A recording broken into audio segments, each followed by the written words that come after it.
Boa tarde, queridos amigos do Núcleo Espírita Fraternidade e Amor.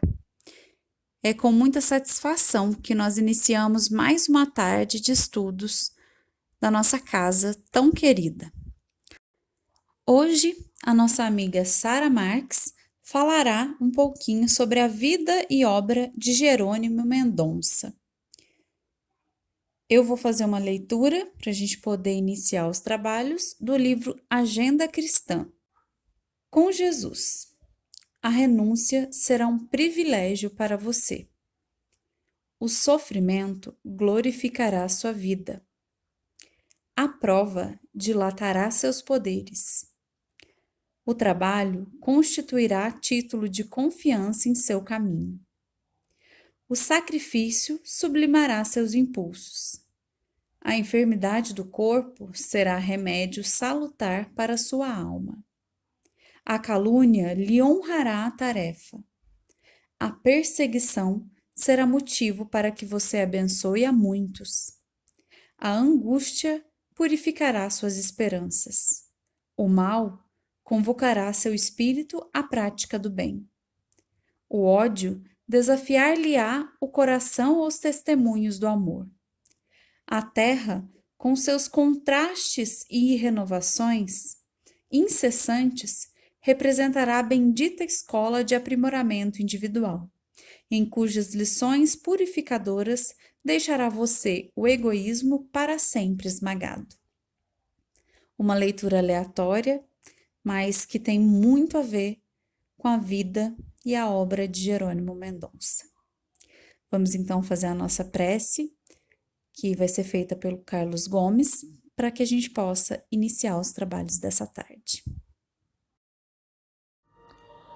Senhor Deus, Pai de infinita bondade e misericórdia, um amor infinito que nos criastes nesse amor, que nos mantém nesse amor, e se somos feitos à sua imagem e semelhança, amor é o que somos, e para amar é que aqui nos encontramos mais uma vez, nessa oportunidade que se nos é oferecida para que possamos conviver com aquele que está próximo de nós, oferecendo o nosso melhor.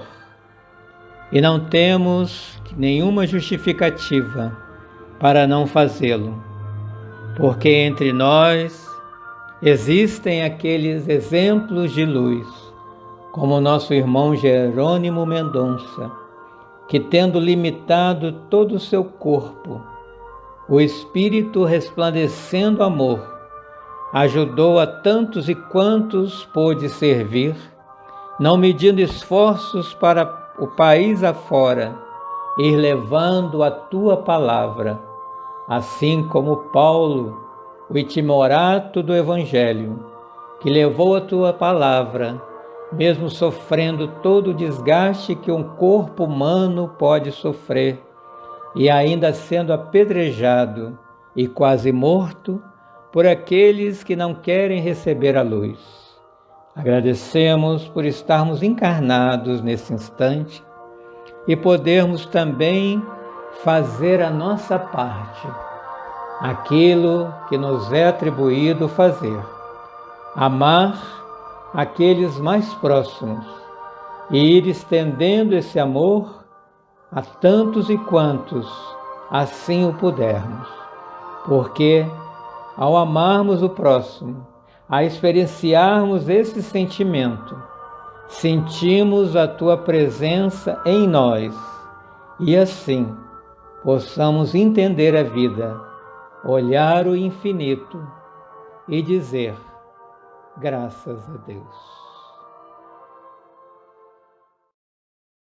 Boa tarde a todos. É com muita alegria que estou aqui hoje para contar a história do Jerônimo Mendonça, conhecido também como o Gigante Deitado. Jerônimo foi um grande trabalhador espírita e infelizmente pouco conhecido ainda no movimento. Mineiro de Ituiutaba, nasceu em 1 de novembro de 1939. Nono filho de uma irmandade de 10. Sua mãe, Dona Antônia Olímpia de Jesus, era uma humilde lavadeira, e o senhor Altino Mendonça, o pai, um modesto lavrador. Jerônimo, com apenas 7 anos, conheceu a profunda penúria dos seus pais e já sentiu a necessidade em fazer algo para ajudá-los. Então ele começou a trabalhar bem jovenzinho ainda, primeiramente num armazém, depois de balconista numa loja de tecidos, de engraxate e mais tarde num escritório de contabilidade.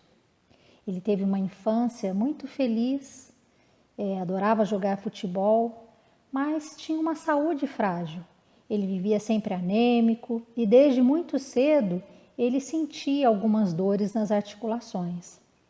Aos 13 anos, ele foi levado a uma igreja presbiteriana, onde relatou conhecer Deus, a fé e a oração. Só que ele era dono de uma mente muito pensante, questionadora, e ele não conseguiu, naquela religião, suprir os seus questionamentos. Aí, aos 15 anos, ele conheceu a doutrina espírita, por intermédio do senhor Galdino, que era o presidente na época do Grupo Espírita Amor Fraterno. No espiritismo, ele se encantou, com a imortalidade da alma, a reencarnação, a pluralidade dos mundos, as leis de causa e efeito.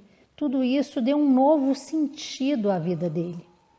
E então ele acabou ficando no movimento. Já aos 16 anos, bem ambientado já nos grupos espíritas, nos trabalhos, ele fundou, junto dos companheiros da Mocidade Espírita, a campanha do Quilo Alta de Souza. Aos 17, ele idealizou e iniciou o programa Alvorada Espírita Cristã, numa rádio local.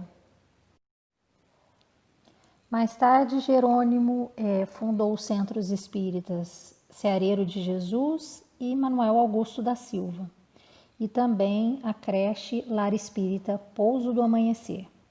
Escreveu os livros Crepúsculo de um Coração, Cadeira de Rodas, Nas Pegadas de um Anjo, Escalada de Jesus, De Mãos Dadas com Jesus e 14 anos depois. E também gravou 2 LPs. Para contar a história do Jerônimo, eu me inspirei no livro da Jane Martins Vilela, intitulado O Gigante Deitado, Vida e Obra de Jerônimo Mendonça. Nele foi possível extrair algumas histórias que são verdadeiras lições deste grande espírito que passou por essa existência e deixou a sua marca.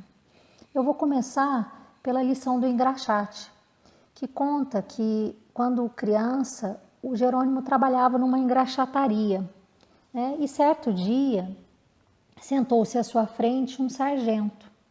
E Jerônimo, com toda naturalidade, perguntou-lhe: "Vai tinta, senhor, ou só graxa?" E o homem então respondeu-lhe com grande rispidez: "Cala essa boca, moleque, e trabalhe." Jerônimo humildemente baixou a cabeça e engraxou as botinas daquele homem. Só que naquele mesmo momento, um rapaz com transtornos mentais, conhecido de Jerônimo, adentrou um bar que ficava ao lado.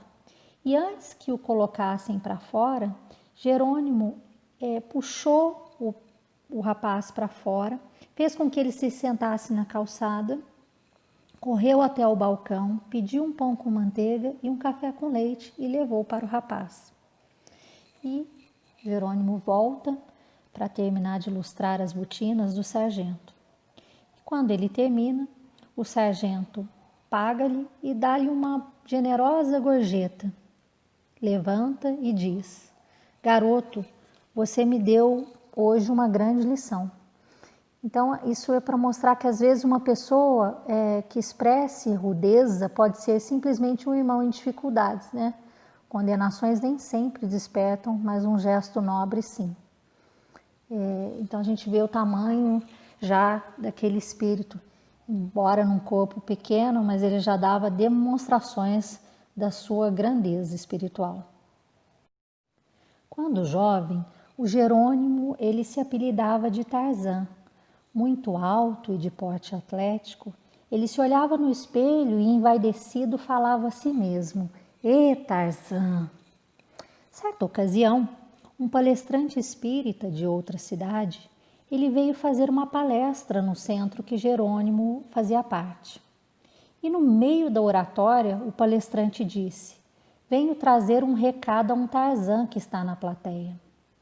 Todo mundo ficou meio sem entender, do que se tratava, mas Jerônimo intimamente sabia que o recado era para ele. E o recado veio desta forma: "Vem aí a selva do sofrimento. Agarra-te ao cipó verde da esperança e arma-te de muita fé e coragem para lutar contra a animalidade que ruge em teu peito. Ainda que tiveres que verter todas as lágrimas ou padecer todas as dores, o que representará isto ante o amanhã glorioso de teu destino?" Era um aviso e ele se preparou. As dores viriam, de fato vieram, e ele venceu. Jerônimo, diante da simplicidade da sua família, nunca soube o que era vestir roupas e sapatos novos. Até que um dia, ele, voltando para casa, foi surpreendido por um amigo, alfaiate da cidade, que o presenteou com um terno branco e um par de sapatos. Imagine a alegria dele, aos 17 anos e pela primeira vez, vestiria seu primeiro terno e o seu primeiro par de sapatos novos.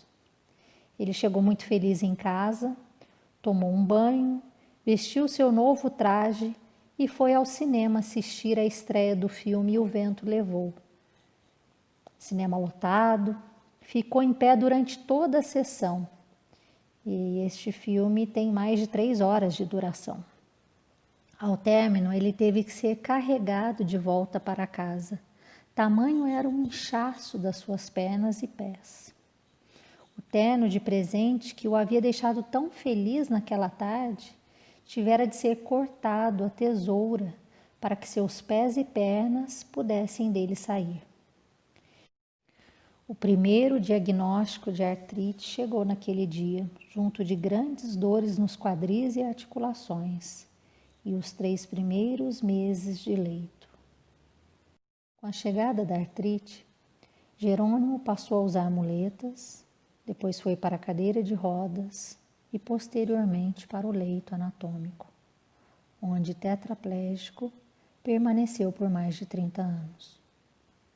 Devido à artrite, surgiram também outros sérios problemas, cardíacos, circulatórios e a perda da visão. Ele tinha dores no peito tão fortes que ele tinha que manter sobre o peito um travesseiro de areia que aliviava as suas dores. Ele tinha que ser massageado e chegava a tomar 20 comprimidos de Zordil por dia. Os problemas circulatórios eram tão severos que ele sentia um calor insuportável no rosto. Ele sentia o seu rosto queimar e, por isso, era mantido um ventilador ligado o tempo todo virado para a sua face. Mesmo com todas essas dores e limitações, Jerônimo viajava, fazia palestras e nunca deixou de trabalhar pela doutrina espírita. Lembramos de Chico, quando nós dissemos a ele, e naquela noite a nossa voz era outra, porque o nosso cardiologista havia nos intimidado. Seu coração está por um fio. Para vocês terem ideia, nós usamos às vezes 20 Zordis por dia. Quando chegamos a Uberaba, o Chico nos perguntou: "Como vai, meu filho?" Eu: "Bem, Chico." "Como vai, meu filho?" "Mais ou menos, Chico." E falou: "O que foi com você?" "Chico, médico, eu estou viajando com meu atestado de óbito. Meu coração está por um fio." Ele sorriu e disse assim: "Ah, benditos fios. Existe fio de nylon, fio de aço. Porque o Emmanuel está nos dizendo que o trabalho no bem engrossa o fio." Por isso que às vezes o cidadão já era para partir, mas está com um fio grosso ainda. Né? Parece teimosos, mas é o bem. É o trabalho no bem que nos sustenta o fio. Então, para despedir, disse: Chico, muita paz. Ele falou: corta o Z. Muita paz. Quer dizer, mais serviço. Né? Então, que alegria para nós, dentro do ambiente espírita, a bênção desta fé que nos encoraja, esta fé que nos anima, esta fé que nos impele para frente, que nos dá a alegria de viver e o privilégio de servir. Esta fé que nos libertou do medo da morte e mostra que morte é vida.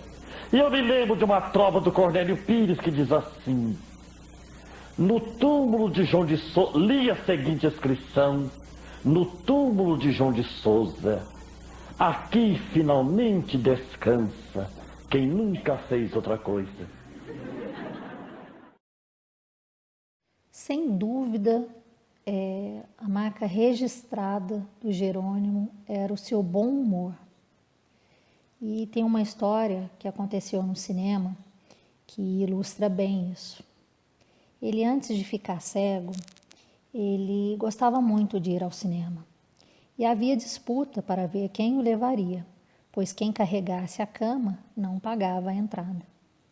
E numa ocasião, eles deixaram a sua cama num corredor que dava acesso aos sanitários, onde uma moça distraída, olhando para a tela do cinema, tropeçou e acabou caindo. Irritada, ela gritou: não é possível. Onde eu vou, eu encontro esse aleijado. Vou no campo de futebol, o aleijado está lá. Vou na festa, o aleijado está lá. Parece que me persegue. O Jerônimo queria responder àquela moça, mas de uma forma que não a deixasse ainda mais irritada. Então ele saiu com a seguinte pérola: mas também, né, minha filha, você não para em casa. A moça olhou atônita para ele, sorriu, eles riram juntos e acabaram ficando amigos. Então essa era realmente a marca registrada do Jerônimo, o bom humor sempre. Por volta de 1980, o Jerônimo começou a construção de uma creche em Tuiutaba, o Lar Pouso do Amanhecer. E para a realização dessa obra, ele fazia vários eventos, campanhas, bingos, quermesses. Só que no meio da obra, os recursos eles acabaram. Então o Jerônimo teve a ideia de visitar o Chico em Uberaba. E quem sabe assim o Chico teria uma ideia, uma luz para dar para ele naquele momento, porque era uma obra de extrema urgência para a cidade, né? Onde haviam muitas crianças que passavam por extrema necessidade. Então ele foi para Uberaba. Chegando lá, o Chico o ouviu fraternalmente e o aconselhou: Jerônimo, você tem que procurar o Roberto Carlos, vocês estão na mesma faixa vibratória.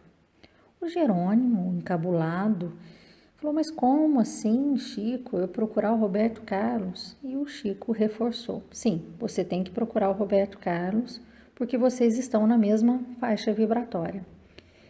O Roberto Carlos ele vai estar numa temporada no Canecão, no Rio de Janeiro, e eu acho que você deva procurá-lo.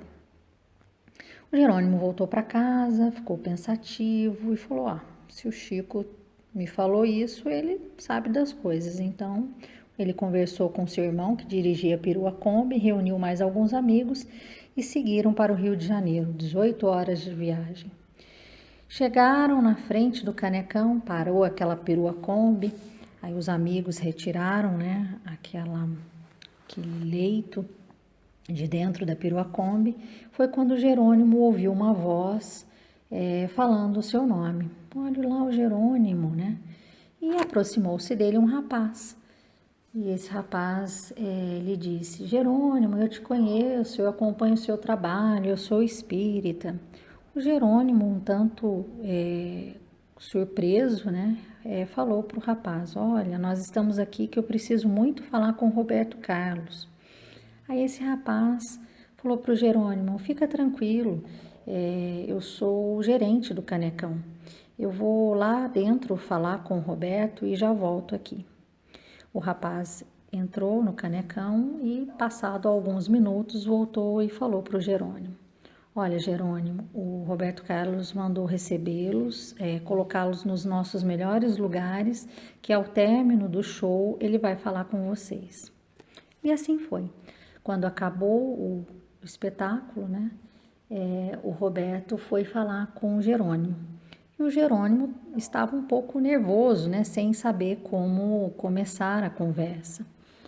E o Roberto Carlos chega, né, com aquele jeitão e fala assim: e aí, bicho, né? E o Jerônimo, ele fala para ele mesmo: nossa, ele me chamou de bicho, e isso então me deixa mais tranquilo, significa que nós estamos no mesmo zoológico.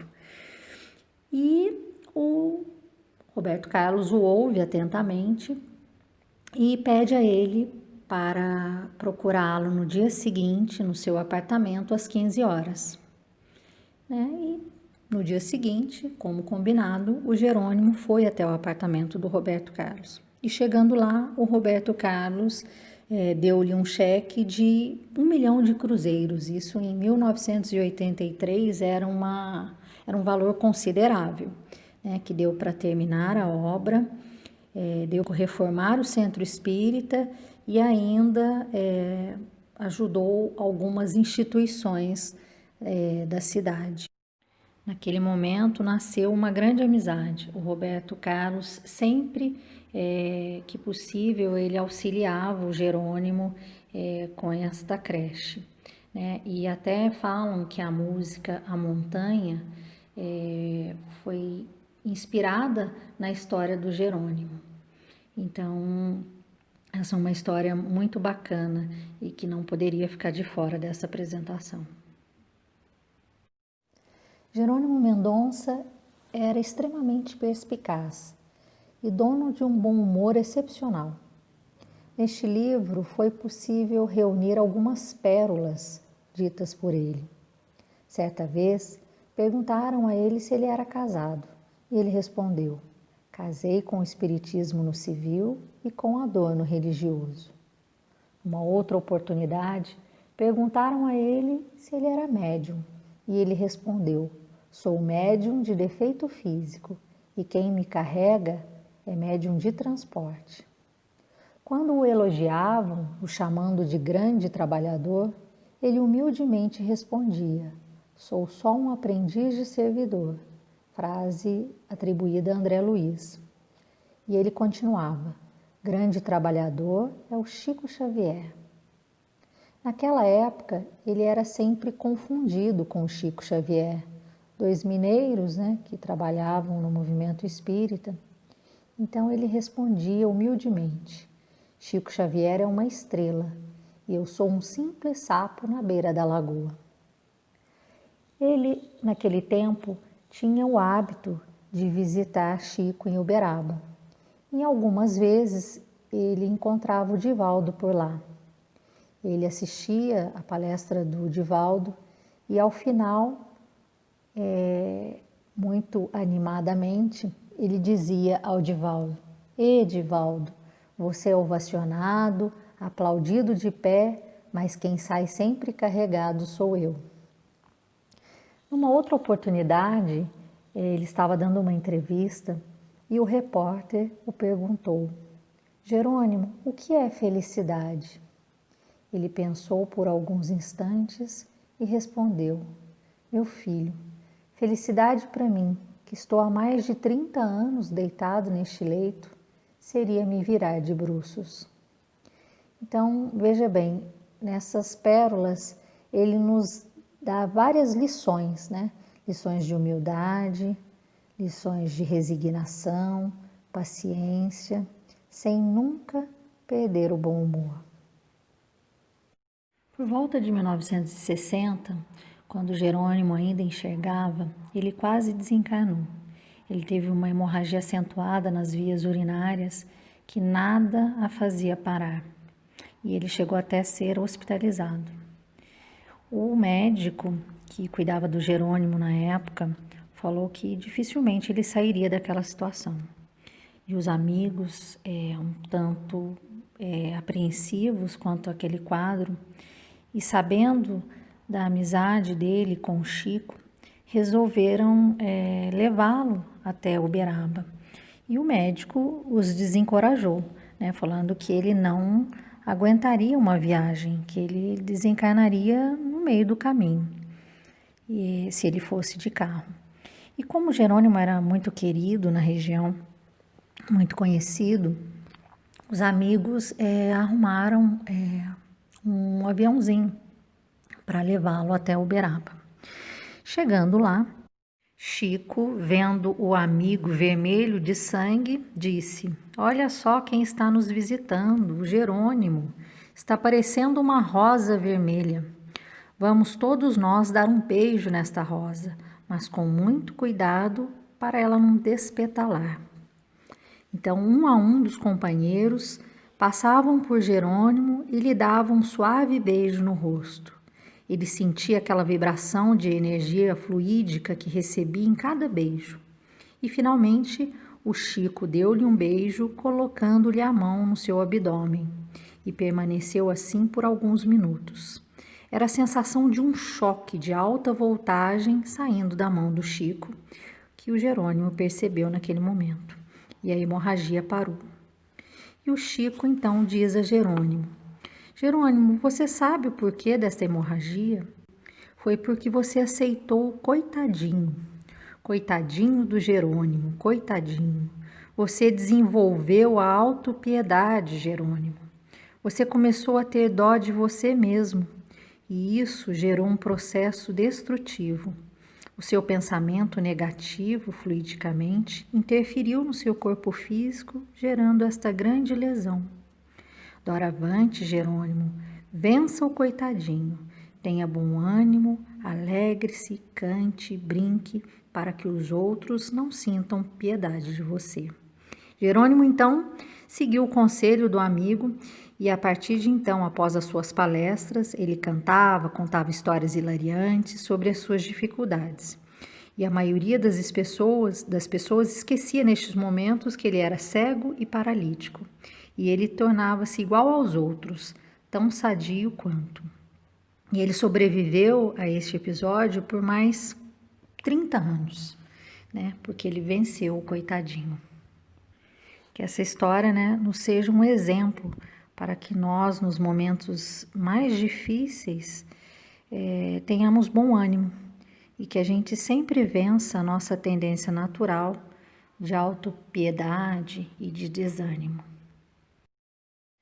A última instrução dada por Jerônimo foi feita na véspera da sua última viagem ao sul do país, enquanto ele aguardava o início do culto do Evangelho no Lar, que ele fazia diariamente às 19 horas, ele deu o seguinte aviso ao grupo que ali se encontrava: "Prestem atenção.